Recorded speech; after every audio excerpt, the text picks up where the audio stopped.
नमस्कार दोस्तों, आप सभी का स्वागत है हिंदू एक आस्था यूट्यूब चैनल पे।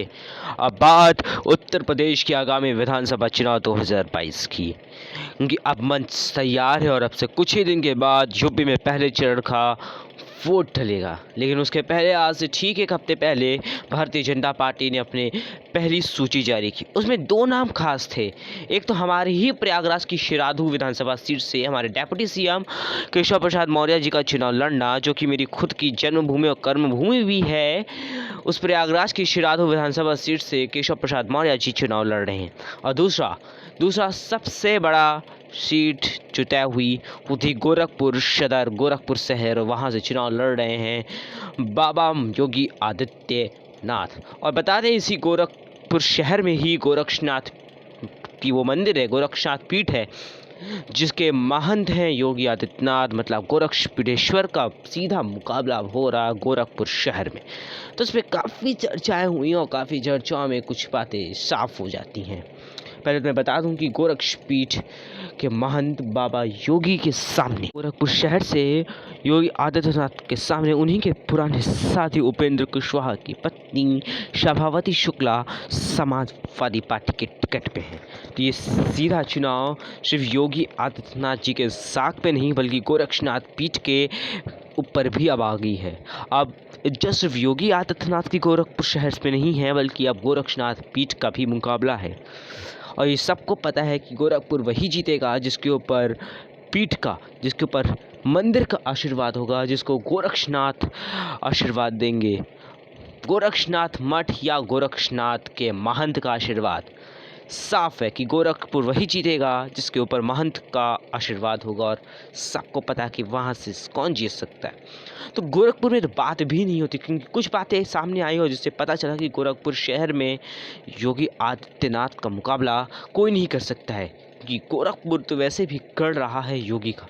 लेकिन बात सिर्फ गोरखपुर में नहीं है, बात पूरे उत्तर प्रदेश की है। कल मैंने एक ओपिनियन पोल देखा और उस ओपिनियन पोल में Bharatiya Janata party 42% vote share के साथ सबसे बड़ी पार्टी उभरती है, तो वहीं 33% वोट शेयर के साथ समाजवादी पार्टी सबसे नंबर 2 की पार्टी उभरती है। बसपा तीसरे पर रहती है 12% वोट शेयर के साथ, कांग्रेस 7% वोट शेयर के साथ और अन्य उसके बचे हुए वोट शेयर्स के साथ। लेकिन क्या यूपी वाकई अखिलेश राज और योगी राज से आगे बढ़ चुका है? क्या वाकई यूपी अखिलेश राज में अच्छा था और योगी राज में यहाँ पे बेकार हुआ है?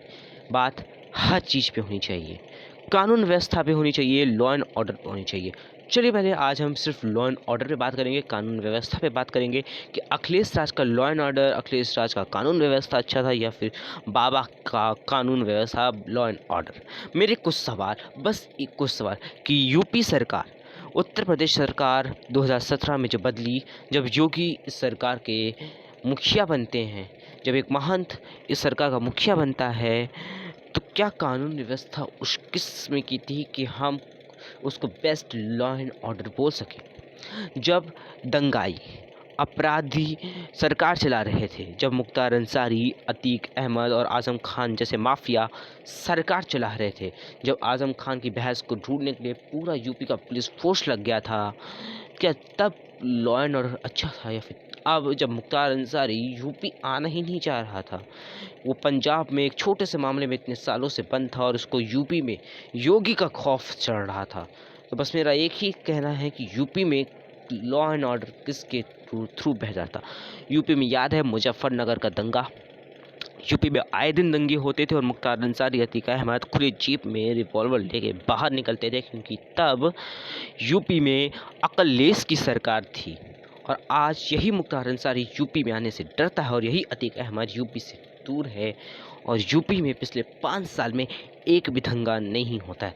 जब CAA कानून में पूरे हिंदुस्तान में दंगा हुआ, तो यूपी में बस एक हल्की सी चौंक हुई और योगी बाबा का हंटर ऐसा चला कि उसके बाद यूपी में दंगे तो हुए ही नहीं, बल्कि जो दंगे शुरू भी हो सकते थे वो भी बंद हो गए।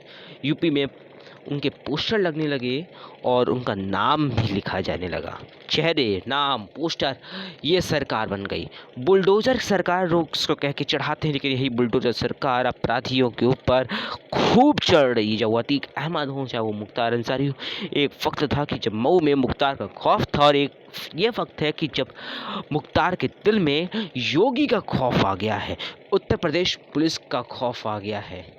तो फिर एक बात तो स्पष्ट होती है कि यूपी में लॉ एंड ऑर्डर 2012 से 2017 तक बहुत लच्चर नहीं तो था, लेकिन यूपी में लॉ एंड ऑर्डर उस समय बिल्कुल भी अच्छा नहीं था। जिस लॉ एंड ऑर्डर को अच्छा होते हुए हमने 2017 से 2022 में उत्तर प्रदेश के अंदर योगी आदित्यनाथ जी की सरकार में हमने देखा है।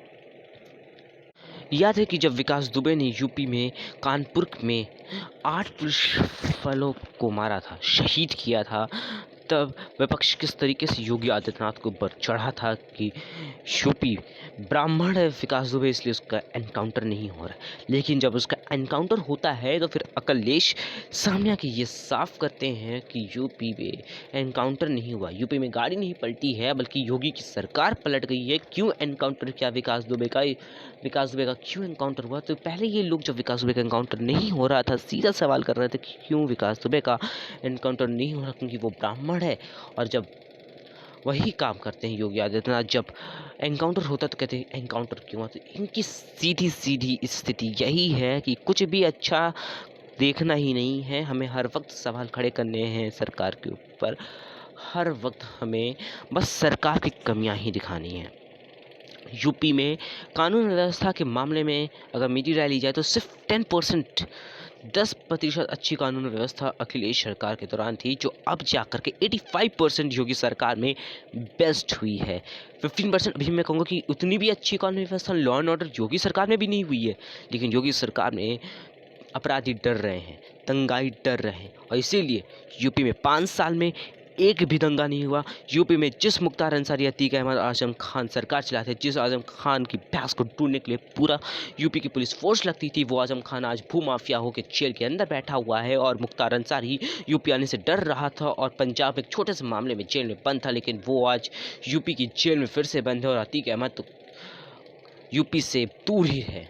तो फिर यूपी में कानून व्यवस्था सुधरी है 85% योगी सरकार में, और 15% सिर्फ 10% अखिलेश सरकार में अच्छी थी। और अभी तक के सर्वे के अनुसार योगी आदित्यनाथ की सरकार आराम से यूपी में लौट रही है। अगली वीडियो फिर आएगी और यूपी सरकार में महंगाई और रोजगार को लेके भी हमारे सवाल होंगे, क्योंकि महंगाई और रोजगार वाकई इस यूपी सरकार में बढ़े हैं या घटे हैं, सब बातें होंगी। कोरोना के मुद्दे पे बात होंगी, बात योगी आदित्यनाथ के कर्मठ निष्ठा पे भी होगी कि उन्होंने किस तरीके से 5 साल में खुद को एक अच्छा मुख्यमंत्री साबित किया है। लेकिन अब उसके लिए अगली वीडियो का इंतजार। लेकिन कानून व्यवस्था के मामले में योगी सरकार अखिलेश सरकार के ऊपर भारी पड़ी है, लेकिन अभी भी यूपी में कानून व्यवस्था पूरी तरीके से बहुत अच्छी नहीं बनी है।